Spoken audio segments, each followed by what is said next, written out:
नमस्कार दोस्तों, एक बार फिर से स्वागत है आपका द करियर अकेडमी मुरैना में। आइए हम आज के करंट अफेयर के प्रश्नों को देखते हैं। शुरू करते हैं पहले कल के जो मोस्ट प्रश्न एक बार उनका रिवीजन करते हैं। तो पहला क्वेश्चन है कि हाल ही में किस बैंक के ऐप को डिजिटल CX अवार्ड 2022 से सम्मानित किया गया है। तो ये इंडसइंड बैंक का ऐप है। नेक्स्ट क्वेश्चन, विश्व पुस्तक और कॉपीराइट दिवस अभी हाल ही में 23 अप्रैल को मनाया गया है। नेक्स्ट क्वेश्चन, अभी हाल ही में ई दर पोर्टल जो है ये सड़क एवं परिवहन मंत्रालय के द्वारा विकसित किया गया। विनाशकारी उपग्रह पर प्रतिबंध लगाने वाला दुनिया का पहला देश अमेरिका बन गया है। नेक्स्ट क्वेश्चन है, हाल ही में मुख्यमंत्री ने 1064 भ्रष्टाचार विरोधी मोबाइल ऐप जो है ये उत्तराखंड के मुख्यमंत्री ने लॉन्च किया। नेक्स्ट क्वेश्चन, भारतीय वायुसेना ने सुखोई लड़ाकू विमान से अभी हाल ही में ब्रह्मोस मिसाइल का सफल परीक्षण किया है। नेक्स्ट क्वेश्चन है, विश्व में सोने का सबसे बड़ा उपभोक्ता देश अभी हाल ही में चीन बन गया है। नेक्स्ट क्वेश्चन, दिल्ली के नए मुख्य सचिव नरेश कुमार को नियुक्त किया गया है। नेक्स्ट क्वेश्चन है, वेदांत माधवन ने अभी हाल ही में डेनिस ओपन स्विमिंग मीट में सिल्वर मेडल जीता है। नेक्स्ट क्वेश्चन है, हाल ही में पॉइजन पिल नामक योजना की शुरुआत जो है ट्विटर ने की है।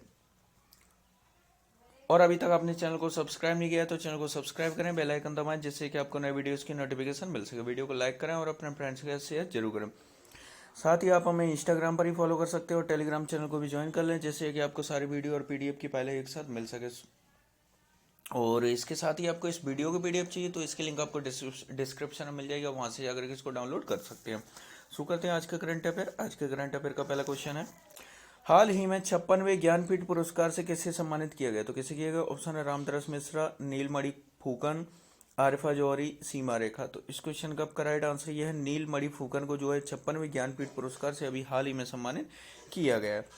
अभी कुछ और पुरस्कार अभी हाल ही में दिए गए तो हम उन सबको डिस्कस कर लेते हैं। 13वां ग्रीन स्टैम्प फोटोग्राफी पुरस्कार मोहम्मद रजा मासूमी को मिला है। प्रेस्टीजियर पुरस्कार 2022 जीतने वाले पहले अफ्रीकी फ्रांसिस केरे बने। मेंटल हेल्थ अवेयरनेस के लिए time 100 impact award Deepika Padukone को मिला है। BBC sports women of the year 2021 का खिताब मीराबाई चानू को मिला है। उत्कृष्ट नेतृत्व पुरस्कार 2022 जो है सीमा रेखा को मिला है। ग्रैमी अवार्ड जीतने वाली प्रथम पाकिस्तानी महिला गायक आरुज आफ्ताब बन गई। मियामी ओपन टेनिस 2022 का खिताब ईगा स्वेतेक को मिला है। सरस्वती सम्मान 2021 रामदरस मिश्रा को मिला है। चमेली देवी जैन पुरस्कार 2021 आरिफा जौहरी को दिया गया। अंतर्राष्ट्रीय बुकर पुरस्कार के लिए चयनित होने वाला पहला हिंदी उपन्यास टॉम्स ऑफ सेंट बन गया है। 11वीं DGC ladies open amateur golf championship Riya Yadav ने जीती है। ओहियो स्टेट सीनेट ने अभी हाल ही में विवेक अग्निहोत्री को सम्मानित किया है। तो ये सारे सम्मान आपको याद रखने हैं। नेक्स्ट क्वेश्चन देखते हैं, हाल ही में राष्ट्रीय पंचायती राज दिवस कब मनाया गया। तो राष्ट्रीय पंचायती राज दिवस कब मनाया गया? ऑप्शन है 22 अप्रैल, 23 अप्रैल, 24 अप्रैल, 25 अप्रैल। तो इस क्वेश्चन का आपका राइट आंसर ये जो अभी हाल ही में आपका ये 25 अप्रैल को जो है 24 अप्रैल को राष्ट्रीय पंचायती राज दिवस के रूप में मनाया गया। कब मनाया गया? 24 अप्रैल को मनाया गया। अभी देखिए, पंचायती राज दिवस जो है पहली बार 24 अप्रैल 2010 को मनाया गया। तो कब मनाया गया? तो 24 अप्रैल 2010 को मनाया गया। यह दिन 1992 में संविधान के 73वें संविधान संशोधन जो अधिनियम था इसी के प्रतीक के रूप में जो है 24 अप्रैल को राष्ट्रीय पंचायती राज दिवस के रूप में मनाया जाता है। नेक्स्ट क्वेश्चन देखते हैं, हाल ही में किस राज्य के राज्यपाल ने ABSAR अवसर पोर्टल लॉन्च किया है। तो किसने किया? ऑप्शन है लद्दाख, जम्मू कश्मीर, दिल्ली, हिमाचल प्रदेश। तो इस क्वेश्चन का राइट आंसर ये है, जम्मू कश्मीर के जो राज्यपाल ने ये अवसर पोर्टल अभी हाल ही में लॉन्च किया है। अब जम्मू कश्मीर की बात हुई है तो हम जम्मू कश्मीर के बारे में हम डिस्कस कर लेते हैं। जम्मू कश्मीर के उपराज्यपाल मनोज सिन्हा है। जम्मू कश्मीर के पहले उपराज्यपाल गिरीश चंद्र मुर्मू थे जो वर्तमान में भारत के CAG पद पर नियुक्त हैं। डल झील पर पहला तैरता हुआ जम्मू कश्मीर का तैरता हुआ पहला ATM डल झील पर लगाया गया। अगर भारत की बात की जाए कि भारत का पहला तैरता हुआ ATM कहाँ लगाया गया था तो ये केरल में लगाया गया था। देखिए, इसमें क्या होता है कि एक बोट होती है, उस पर जो है ATM की सारी सुविधाएं उपयुक्त की जाती है। जो झील वगैरह यहाँ पर तैरता रहता है, जो पर्यटक आते हैं उनको मतलब कैश के लिए कहीं जाने की जरूरत नहीं, वो यहीं से विड्रॉ कर सकते हैं। तो यही है तैरता हुआ ATM। ग्रामीण महिलाओं के लिए साथी योजना की शुरुआत जम्मू कश्मीर ने की है। लग्जरी बस बोट सेवा की शुरुआत भी जम्मू कश्मीर में हुई है। जम्मू कश्मीर की ब्लू क्रिकेट बैट को GI टैग दिया गया है। कारीगर और बुनकरों के लिए कारखंडर योजना की शुरुआत जम्मू कश्मीर में शुरू की गई। नेशनल पार्क की बात की जाए तो डाचीगाम और किश्तवाड़ नेशनल पार्क जो जम्मू कश्मीर में स्थित है। और जम्मू कश्मीर की राजधानी बात की जाए तो जम्मू कश्मीर की राजधानी श्रीनगर है। नेक्स्ट क्वेश्चन देखते हैं, हाल ही में संयुक्त राष्ट्र द्वारा tree city of the world 2021, तो tree city of the world 2021 के रूप में किसे मान्यता दी गई? तो ऑप्शन है कोलकाता, चेन्नई, मुंबई, अहमदाबाद। तो इस क्वेश्चन का राइट आंसर ये जो है मुंबई को जो है tree city of of the world 2021 के रूप में जो अभी हाल ही में मान्यता दी गई है मुंबई को।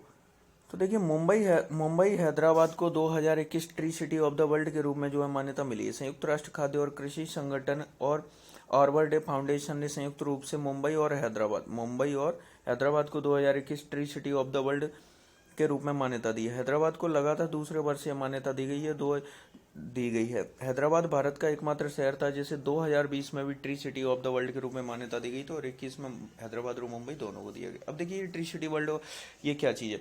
तो देखिए यहाँ पर क्या है कि जो पर्यावरण यानी जलवायु के प्रति संवेदनशील कौन कितना है और पेड़ कितनी अधिक मात्रा में लगाए गए हैं, पेड़ों पर पर्यावरण की ओर कितना ध्यान दिया गया है, इन सारी चीज़ों पर ही जो है ये रिपोर्ट दी जाती है। तो इसी के लिए जो है tree city of the world के रूप में इन भारत के 2 शहरों को नामित किया गया है। नेक्स्ट क्वेश्चन देखते हैं। हाल ही में तेलंगाना ने व्यापार निवेश को बढ़ावा देने के लिए किस देश के साथ समझौता किया? तो किसके साथ किया? ऑप्शन है म्यांमार, थाईलैंड, जापान, ब्रिटेन। तो इस क्वेश्चन का करेक्ट आंसर ये है थाईलैंड के साथ जो है तेलंगाना ने व्यापार निवेश को बढ़ाने के लिए भी हाल ही में एक समझौता किया है। अब थाईलैंड के बारे में बात हुई तो थाईलैंड के बारे में डिस्कस करें। थाईलैंड जिसका प्राचीन भारतीय नाम श्याम देश था। क्या नाम था? श्याम देश था। दक्षिण पूर्वी एशिया में एक देश है। ये कौन सा है? दक्षिण पूर्वी एशिया का एक देश है। थाईलैंड की राजधानी बैंकॉक है। थाईलैंड की करेंसी थाई बात है। क्या है? थाई बात है। थाईलैंड के प्रधानमंत्री प्रयुत चान ओ चा ये यहाँ के प्रधानमंत्री हैं। नेक्स्ट क्वेश्चन देखते हैं। हाल ही में किसे पहले लता दीनानाथ मंगेशकर पुरस्कार से सम्मानित किया जाएगा? तो किसे किया जाएगा? तो इसके ऑप्शन है आपके ओम बिरला, नरेंद्र मोदी, आनंदीबेन पटेल, आशा भोसले। तो इस क्वेश्चन का करेक्ट आंसर ये जो अभी हाल ही में नरेंद्र मोदी को लता दीनानाथ मंगेशकर पुरस्कार जो प्रथम पुरस्कार से सम्मानित किया जाएगा।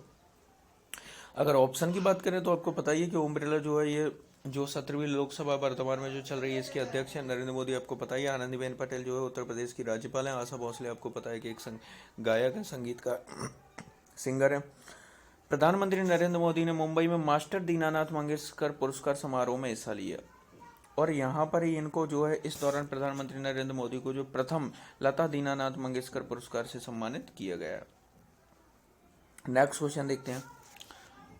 हाल ही में कला और संस्कृति के लिए राष्ट्रीय डेल्फिक खेलों की मेजबानी कौन करेगा? तो राष्ट्रीय डेल्फिक खेलों की मेजबानी कौन करेगा? ऑप्शन है चीन, भारत, मालदीव, नेपाल। तो इस क्वेश्चन का करेक्ट आंसर है जो है अपना देश भारत जो है राष्ट्रीय डेल्फिक खेलों की मेजबानी जो है इन खेलों की मेजबानी अपने देश के द्वारा ही की जाएगी।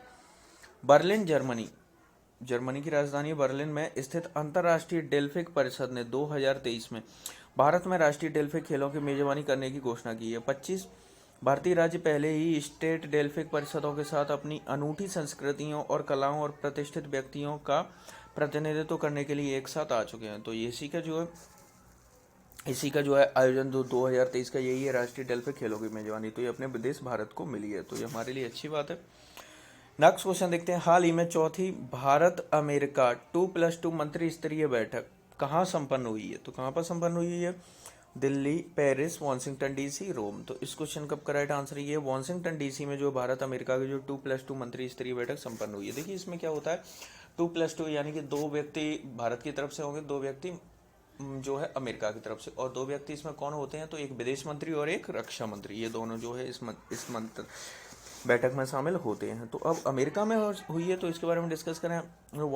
वाशिंगटन डीसी जो है ये अमेरिका की राजधानी है। क्या है? अमेरिका की राजधानी है। और देखिए अगर इससे रिलेट हो रहा हो तो यहाँ पे आपका वर्ल्ड बैंक और IMF इन दोनों का जो मुख्यालय कहाँ पर स्थित है? तो ये अमेरिका वाशिंगटन डीसी में ही स्थित है दोनों के। अमेरिका की जो करेंसी आपको पता ही है कि US डॉलर यानी अमेरिकन डॉलर है। अमेरिका के राष्ट्रपति जो बाइडेन है। अमेरिका की उपराष्ट्रपति कमला हैरिस हैं जो प्रथम महिला उपराष्ट्रपति भी हैं और प्रथम अश्वेत महिला उपराष्ट्रपति भी हैं। भारत और अमेरिका ने संयुक्त रूप से हाइड्रोजन टास्क फोर्स का गठन किया। केतन ब्राउन जैक्सन जो है अमेरिका सुप्रीम कोर्ट की प्रथम महिला अश्वेत जज बनी है। दुनिया का सबसे बड़ा कच्चे तेल का जो उत्पादक देश अमेरिका बन गया। भारतीय मूल के डॉक्टर आशीष झा को व्हाइट हाउस को कोविड-19 प्रतिक्रिया समन्वयक नियुक्त किया गया। नेक्स्ट क्वेश्चन देखते हैं। हाल ही में लॉयड कंपनी है, इसने जो पूर्वी भारतीय बाजार, कौन से पूर्वी भारतीय बाजारों के लिए किसे अपना ब्रांड एम्बेसडर नियुक्त किया? तो किसी के ऑप्शन है पंकज त्रिपाठी, सौरभ गांगुली, नीरज चोपड़ा, अमिताभ बच्चन। तो इस क्वेश्चन का करेक्ट आंसर ये है सौरभ गांगुली। तो सौरभ गांगुली को जो है लॉयड ने पूर्वी भारतीय बाजारों के लिए अपना ब्रांड एम्बेसडर नियुक्त किया। अभी कुछ और ब्रांड एम्बेसडर नियुक्त हुए, उन सबको हम डिस्कस कर लेते हैं। आयुष्मान खुराना जो है ये कॉइन DCX के ब्रांड एम्बेसडर हैं। कृति सैनन जो है फॉसिल वॉच कंपनी के ब्रांड एम्बेसडर हैं। पंकज त्रिपाठी फिनो पेमेंट बैंक के ब्रांड एम्बेसडर हैं। Neeraj Chopra plant based meat company good dot के ब्रांड एम्बेसडर हैं। ऋतिक रोशन जो है गेम्स 24x7 के ब्रांड एम्बेसडर हैं। Amitabh Bachchan digital health care platform Medivity के ब्रांड एम्बेसडर बने। शाहरुख खान जो है गेमिंग ऐप A23 और थम्सअप इस दोनों के ब्रांड एम्बेसडर। मनिका बत्रा जो एडिडास की ब्रांड एम्बेसडर हैं। आबू धाबी के जो यस आइलैंड है इसके जो ब्रांड एम्बेसडर अभी हाल ही में रणवीर सिंह को बनाया गया है। नेक्स्ट क्वेश्चन देखते हैं। हाल ही में जंगली जानवरों को कानूनी अधिकार देने वाला दुनिया का पहला देश कौन सा बन गया? तो ऑप्शन है कनाडा, अमेरिका, इक्वाडोर, मंगोलिया। तो इस क्वेश्चन का करेक्ट आंसर है जो है इक्वाडोर जो है जंगली जानवरों को कानूनी अधिकार देने वाला जो है दुनिया का पहला देश बन गया है। तो ये देखिए काफ़ी हद तक आप देखिए आज के समय में हम सभी जैसे कि जानते हैं कि जो हमारा जो शहरीकरण बढ़ रहा है इसकी वजह से जो वन संपदा को हम नुकसान पहुंचाते जा रहे हैं। यानी कि जहाँ पर बड़े बड़े पेड़ खड़े होते हैं यानी जो जंगल होते हैं बड़े, उन चीज़ों को किसी खदान के लिए या किसी शहर के लिए हम लोग तबाह करते जा रहे हैं। तो यहाँ पर जो जंगली जानवर हैं इनकी अधिक देखिए इनके जो आवास वगैरह ये सारी चीज़ें नुकसान होता जा रहा है। तो पर्यावरण के लिए कहीं ना कहीं हम मानव भी जिम्मेदार हैं। तो जंगली जानवरों को कानूनी अधिकार देने वाला जो दुनिया का पहला देश इक्वाडोर बना है, तो ये काफ़ी अच्छी बात है। अब इक्वाडोर की बात हुई है तो इक्वाडोर दक्षिण अमेरिका महाद्वीप में स्थित एक देश है। इक्वाडोर की राजधानी क्वेटो है। देखिए क्वेटो यहाँ पर कंफ्यूज नहीं होना है क्योंकि इसी से रिलेटेड आपने एक शब्द और पढ़ा होगा क्योटो। तो ये क्योटो जो है ये जापान का एक शहर और ये क्वेटो लिखा हुआ है। तो दोनों में डिफरेंस है, याद रखना है आपको। इक्वाडोर की जो करेंसी है ये US डॉलर ही है। इक्वाडोर के जो राष्ट्रपति ये गुएलेर्मो लासो ये यहाँ के राष्ट्रपति हैं। अब आपका कल का सवाल था कि हाल ही में 3 दिवसीय स्मार्ट सिटीज स्मार्ट शहरीकरण कहाँ आयोजित हुआ है? तो ये सूरत में आयोजित किया गया। कहाँ पर? सूरत। और सूरत कहाँ पर? सूरत कहाँ स्थित है? तो ये गुजरात में। अगर सूरत से अगर आपको अगर कुछ रिलेट हो रहा हो तो अभी कुछ ही समय पहले आपको बताया था। तो जो भारत में जो बुलेट ट्रेन जो चल रही है वो बुलेट ट्रेन का जो पहला स्टेशन जो है ये सूरत ही बनाया गया है। तो ये आपको याद रखना है। अब आपका आज का सवाल है कि हाल ही में किस IIT ने भारत का पहला स्वदेशी पॉलीसेंट्रिक प्रोस्थेटिक घुटना बनाया है? तो ये किस IIT ने बनाया? तो इनमें से जो भी आपका राइट आंसर हो उसे आप कमेंट बॉक्स में लिखिए और डिटेल के साथ लिखिए। आपसे डेली बोलते हैं क्वेश्चन के बारे में जितनी जानकारी हो उतना डिटेल के साथ लिखा कीजिए। इससे क्या होता है कि आपको जो चीज़ें आप लिख देते वो चीज़ें आपको याद बनी रहती हैं और आपका रिवीजन हो जाता है। तो और साथ ही वीडियो पसंद आया तो वीडियो को लाइक करें, चैनल को सब्सक्राइब करें और अपने फ्रेंड्स के उसको शेयर जरूर करें।